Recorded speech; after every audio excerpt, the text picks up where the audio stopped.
Shanwutsidian Sishararfin local time, Eastern Caribbean Sea. The warning chime on the USS Gerald R. Ford's radar console fires once. Sharp, precise, and completely out of place. 3 new surface returns just blinked into existence where nothing was supposed to be. Not an approach, not a slow fade in, they appeared as a formation. Bridge CIC unknown contacts just popped up on the scope. Buring etem babai arshiishasi uni les. Movement doesn't match commercial traffic. Heads turn. Chair slide. Nobody expected this. The Ford is in transit to a multinational exercise zone near the Barbados, running a predictable course on a predictable schedule. But these contacts, they're doing something no merchant ship bothers to do. Their speed is identical to the Ford's. Their bearing is locked. Their spacing is tight. They're shadowing. And the timing couldn't be worse. For our days, Venezuela has pushed extra patrols into the region after a string of smuggling intercept operations triggered political noise back in Caracas. Public speeches, accusations of foreign interference, and new Bolivarian security patrols hugging their maritime roots. None of this was directed at the U.S. Navy, but radar doesn't show intentions, only behavior. And right now, the behavior looks deliberate. For the Ford's watch team, the timing of these contacts isn't random. It fits too neatly into a pattern that started 6 hours earlier. 2 days ago, U.S. Coast Guard and Navy units carried out a string of smuggling intercepts in the Eastern Pacific. Routine operations. Nothing dramatic. But the political reaction wasn't routine at all. Caracas accused foreign forces of meddling near the maritime economy, even though the events happened thousands of miles from Venezuelan waters. Within hours, Venezuela increased its naval readiness level. Small patrol ships began reporting heightened vigilance zones. State media praised new Bolivarian security patrols, and AI's gaps along their coastline suddenly grew wider.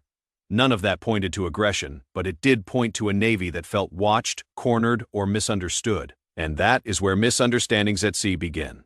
On the Ford, the tactical action officer flips through the overnight intel digest. Multiple entries stand out. Venezuelan offshore patrols extended further east than usual. Their maritime patrol aircraft flew irregular tracks near Trinidad's corridor. Several coastal radar buoys were activated that hadn't pinged in months. None of it threatened the Ford. None of it required action. But it did mean one thing. Venezuela was nervous enough to put more sensors, more eyes, and more steel into the water.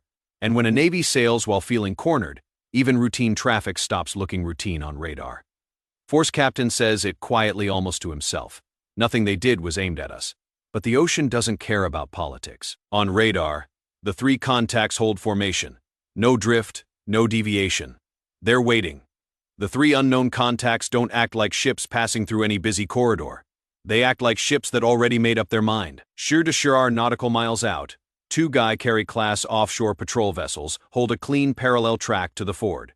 Not closing, not retreating, just sitting in that uncomfortable space where every movement feels intentional. A 3rd, smaller Gikamakudo-type patrol craft lingers behind them, its speed fluctuating just enough to look like it is coordinating.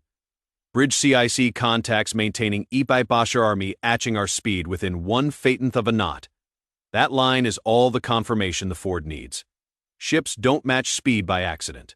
Not at these distances, not with this precision. Still, the Venezuelan vessels aren't doing anything overt. No weapons out, no fast turns, no radio calls. It is shadowing, slow, persistent, and designed to get in someone's head. The Ford's bridge team watches the bearing. It doesn't move. It is a perfect sign that the ships are pacing instead of transiting. A steady bearing at sea means one of 2 things: collision course or parallel shadowing, and these contacts aren't closing, which only leaves one option left. The CIC magnifies the radar feed. The spacing between the Venezuelan hulls is too exact to be a coincidence. Their course corrections come in tiny increments, 1 or 2 degrees at a time, always mirroring the Ford's motion by a fraction of a minute. It is the maritime version of someone keeping step with you on a sidewalk. No touching, no threatening, but making sure that you know they're there. The Dow logs it for the record. Pattern indicates deliberate shadow behavior. No hostile profile. Recommended continue monitoring. The captain gives a small nod. Let's see how far they want to take this. On the flight deck, operation slow. No launches, no recoveries, just crew standing by, eyes scanning the horizon, waiting for the next move in a game neither side admitted they were playing. And the Venezuelan ships, they just keep matching.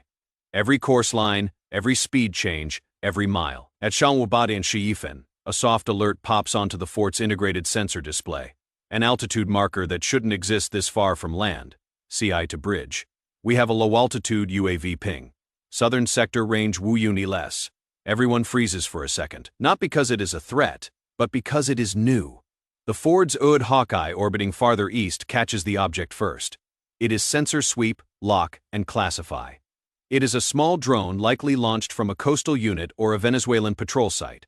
Civilian-grade frame, military-style routing pattern. Unidentified UAV altitude Ibaibashi. Moving northwest, crossing the outer ring. It is not armed, it is not diving. It is not even approaching the carrier directly. But it is in the wrong place at the worst possible time. With 3 Venezuelan ships shadowing the Ford at sea level, adding a drone overhead muddies the picture fast. Nobody knows if the drone's operator understands where the Ford is or how close it is, getting to a high-value strike group. The Dow radios the Hawkeye crew maintain track. No intercept, just eyes. Inside the Ford's bridge, tension rises just a notch. A drone this close could mean surveillance or miscommunication or just an operator testing range. But to a carrier stray coop already being paced by 3 foreign patrol ships, it reads as something else entirely. Layers. Surface shadowing below, UAV observation above, not hostile, but absolutely deliberate. The XO leans forward. Whatever this is, they're building a picture. And with every mile, that picture gets sharper. At Bolivarian Navy, the pattern finally breaks, not with aggression, but with a mistake. One of the Venezuelan ships, the middle guy vessel, makes a sudden course adjustment. Not a smooth drift, not a gentle correction, a sharp, purposeful turn that slices diagonally across its previous track. Bridge CI contact altering course Arshadu starboard toward our lane. The bridge falls silent. That turn is too tight, too fast, and far too poorly timed to be routine, but it doesn't look like an attack either. The speed stays low, sensors remain cold, and its sister ships don't follow. The Dow scrolls through the intelligence notes again. One detail jumps out. Venezuela activated several coastal radar buoys earlier in the week. Old, inconsistent units with limited accuracy beyond short coastal ranges. If one of those buoys fed bad positional data to the patrol ship, it could easily cause this. A navigational correction based on a false fix. A correction that now looks like a cutoff attempt. The foe calls it out. Range decreasing. New bearing holds steady. If it continues on this line, they'll cross ahead of us. That is not bad seamanship. That is a safety violation. Only now does the USS Mach, one of the Ford's escorts, slide into the picture. Not aggressively, not at speed, but just enough movement to show that she is paying attention. The Dow lifts the Mach. Mach position for soft intercept. No signals, no warnings. A soft intercept means one thing: interpose without escalation. As Mach angles outward, the Venezuelan ship continues its misguided turn, likely following the faulty buoy's corrected track line. The Ford's captain watches the range countdown. Let's hope they realize what they're doing, because one more degree of turn and this stops being shadowing and it becomes a collision problem. At Bolivarian Navy, the situation reaches the point every carrier captain trains for but hopes never has to see. The Venezuelan patrol ship, the same one that made the abrupt turn, is now drifting far closer than any vessel should be to a nuclear-powered carrier the size of a skyscraper on its side. Bridge sea contact inside Ederwu nautical miles continuing to close. That is not just close. That is inside the Ford safety bubble. The invisible cushion every carrier keeps around itself to prevent collision, interference, or miscalculation. The Ford does not turn away. Carrier doctrine is simple. Maintain stability unless safety demands otherwise. But right now, stability itself is the message. Mach shifts again, shifting into a guard position between the forward and the approaching Venezuelan ship. It is a deliberate, unmistakable move. Not a threat, but a shield. The Ford's captain keeps his voice steady. Maintain heading, maintain speed. From the Venezuelan bridge, the view changes from shadowing a large ship to something very different.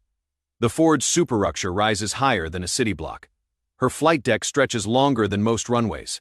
Her wake churns with the mass of a floating airbase, not a destroyer. And suddenly, the officers on that patrol ship realize the truth. They didn't just drift too close to a U.S. ship. They drifted too close to the U.S. ship. Then the moment hits. The Ford initiates a power turn. A wide, heavy arc meant purely for safety. But physics does the rest. When a ton carrier shifts her angle by even just a few degrees, the ocean reacts like it has been punched. A rolling wall of displaced water surges outward from the Ford's bow, moving fast and rising higher than the Venezuelan ship anticipates. CIC wake building contact to adjusting late. Too late. The wake slams their hull with the force that jolts the entire vessel, sending equipment clattering and crew stumbling. Not dangerous, but absolutely impossible to ignore. The smaller Guamacudo-class ship behind it is forced to throttle back hard to avoid getting rolled. The Ford doesn't accelerate, doesn't signal, but doesn't weaponize anything. She just simply turns and physics does what diplomacy couldn't. The Venezuelan captain finally gets the message. Engines spool up, rudder swings wide, and the three ships peel away from their parallel tracks, one right after the other. CC calls it. Contacts disengaging. Opening distance to SEM-me, 4-5 shadow over picture complete. Crisis avoided not with missiles, but with momentum. By Bolivarian Navy, the last Venezuelan patrol ship has fallen off the Ford's bearing line, drifting back towards its original patrol sector. No radio calls, no apology, just distance. The only real proof at sea that someone wants the moment to end. But the incident isn't quite finished. Not in the world above water. Down South Shore hours later, a short, tightly edited clip appears on a Venezuelan state channel. Arshamausi Khan's shot from the deck of one of the patrol ships. Just enough to show the Ford on the horizon and the caption. US warship approached our patrol zone. No mention of faulty radar buoys. No mention of drifting inside the Ford's safety bubble, just a narrative. Clean, simple, and politically useful. Washington's response is equally predictable, but far quieter. USS Gerald R. Ford conducted routine, lawful operations in international waters. No dramatics, no escalation, no blame. What happened that morning wasn't a confrontation. It was a perfect example of modern gray zone maneuvering. The quiet, deliberate games navies play just below the threshold of conflict. No missiles, no warning shots, just presence, pressure, and perception. A drone flown a little too far, a patrol ship trusting the wrong radar buoy, a carrier refusing to yield an inch. But see, these tiny decisions stack fast.